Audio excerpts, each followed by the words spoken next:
On the pavement, in Festive Road, a group of children were playing cowboys and Indians.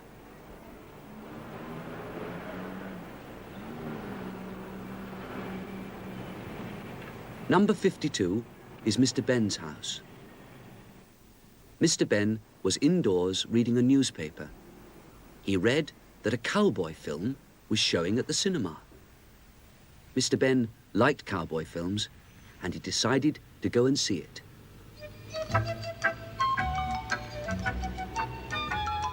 When he reached the cinema, he saw a long queue of people waiting to go in. What a crowd, thought Mr. Ben. I'll never get in to see the film. Never mind. I'll be a cowboy. I'll go to that special costume shop.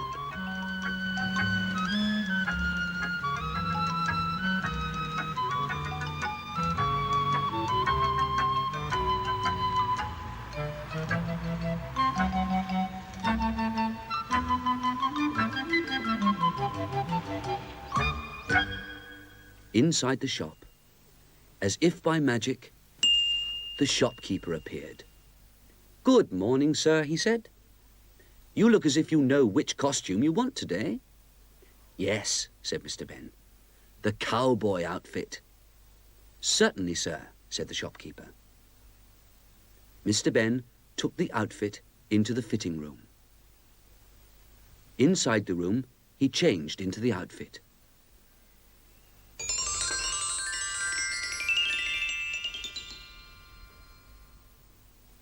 Looked at himself in the mirror as he usually did, and then went through the door that could lead to an adventure. Outside, Mr. Ben found himself in a rocky landscape. From behind a large pile of rocks, he could see little clouds of smoke. He went over to the pile of rocks, climbed up, and peeped over the top. The smoke was coming from a fire. A red Indian was waving a blanket so that the smoke from the fire made different patterns. Smoke signals, thought Mr. Ben, and he looked to see who the Indian was signaling to. In the distance, he saw a town of wooden houses. A cowboy town, thought Mr. Ben. I don't expect the Indian is signaling to them. Then he saw some more little clouds of smoke. They came from a group of Indian tents. Wigwams, the Indians called them. Mr. Ben decided to have a closer look. When he reached the village, he kept out of sight behind one of the wigwams. He could hear the sound of drums. Carefully, he looked to see what was happening. He saw a group of Indians dancing round a pole, a totem pole. The totem pole was carved and brightly painted. Mr. Ben looked at it carefully. It was the first one he'd ever seen. Redskins, Redskins will beat the Cowboys today. We'll beat the Cowboys today. The Indians were shouting as they danced. Redskins will beat the Cowboys today. We'll beat the Cowboys today. Redskins, Redskins will beat the Cowboys today. Redskins, Redskins. A war dance, thought Mr. Ben. I must warn the cowboys in the town. Beat the Cowboys today. Redskins, Redskins, Redskins will beat the Cowboys today. Nearby were some horses. Mr. Ben took one and rode off.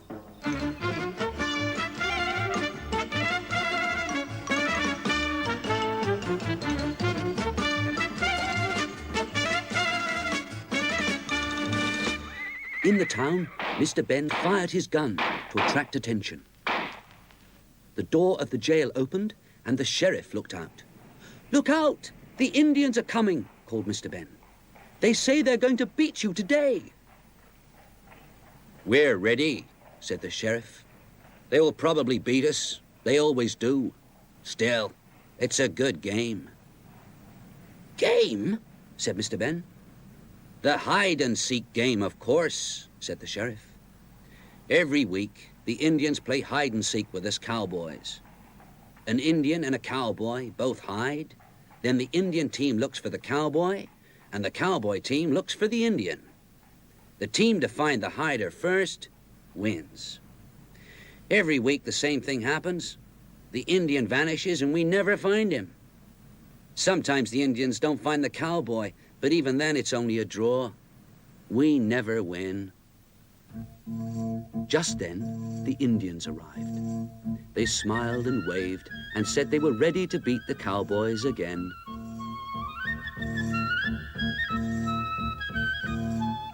"May I play?" asked Mr. Ben. "Sure," said the sheriff. "You can be the man to run off and hide." The two teams lined up opposite each other.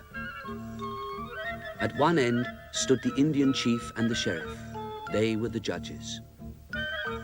At the other end stood Mr. Ben and the Indian who was going to hide. "Ready," called the sheriff.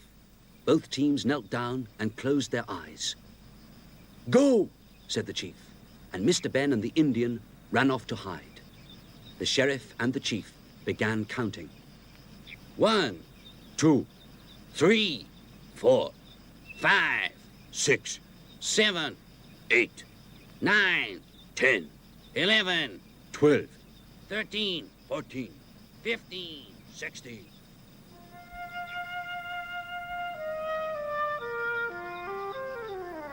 Mr. Ben peeped over the edge of the rock where he was hiding.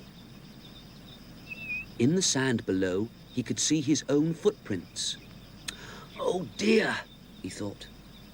"Anyone could follow those and find me easily. I must find somewhere else to hide." He looked around. Near the Indian village was a wood. Mr. Ben had an idea. He ran towards the wood, making sure that he was leaving a good trail of footprints for the Indians to follow.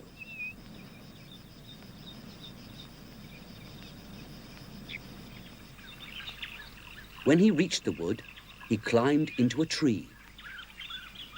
Mr. Ben's idea was to cross the wood by moving from tree to tree along the branches, so that he wouldn't leave any footprints on the ground for the Indians to follow.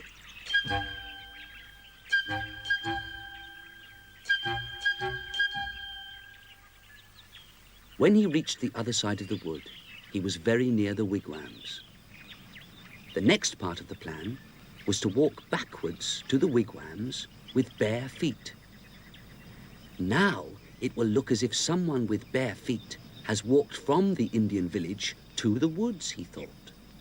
The village is the last place they will look for me. Mr. Ben hid in one of the wigwams. Through a slit in the side, he could see the totem pole. It looked even taller than he remembered it. There were the heads, the animals, the fish, the large bird, and the Indian on top. The Indian on top? That wasn't there before. It was an Indian, all right. The Indian who was hiding from the cowboys. 95, Back at the start, the counting had 98, almost finished. 99, 100. The teams rushed off to find Mr. Ben and the Indian.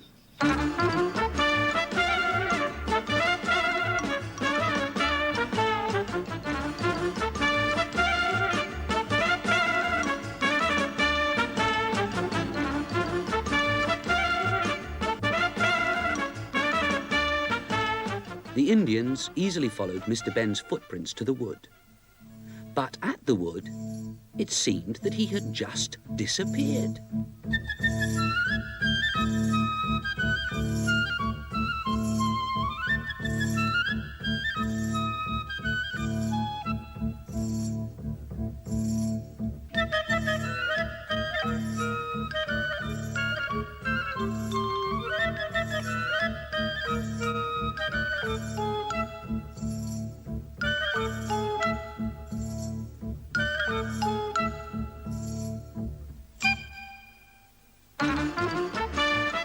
Meanwhile, the cowboys had followed the Indian to the village, but they just couldn't find him anywhere.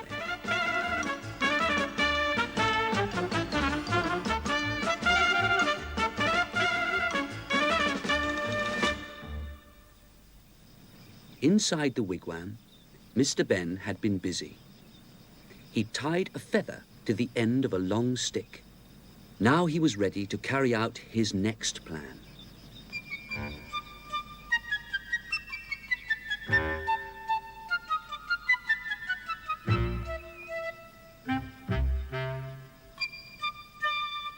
Suddenly, from above the cowboys, came a laugh. The cowboys looked up and shouted with delight. They had found the Indian.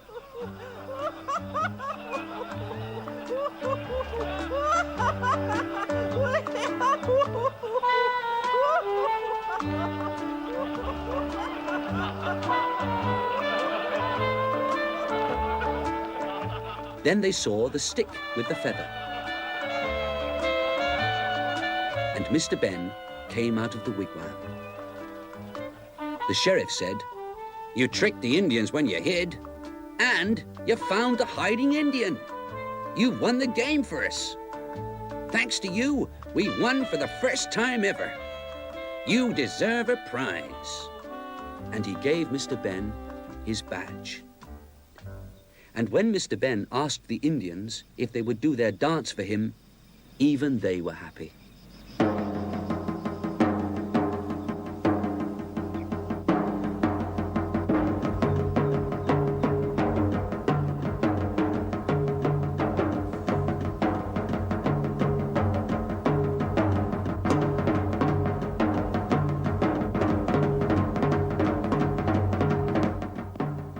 Suddenly, a man appeared. He asked Mr. Ben to show him where he had hidden. Mr. Ben went back into the wigwam, and as he did so, he found himself back in the fitting room of the shop. Mr. Ben changed back into his own clothes.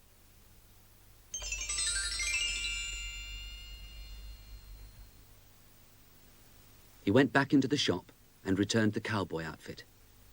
"Thank you," he said to the shopkeeper. "May I keep the sheriff's badge?" "Of course you may, sir. You earned it," said the shopkeeper. Back in Festive Road, the children were now playing hide and seek.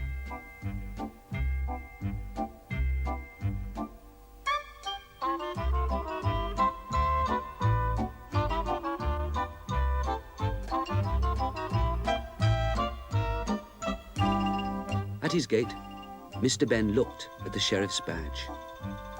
He wouldn't forget that game as long as he had the badge to remind him.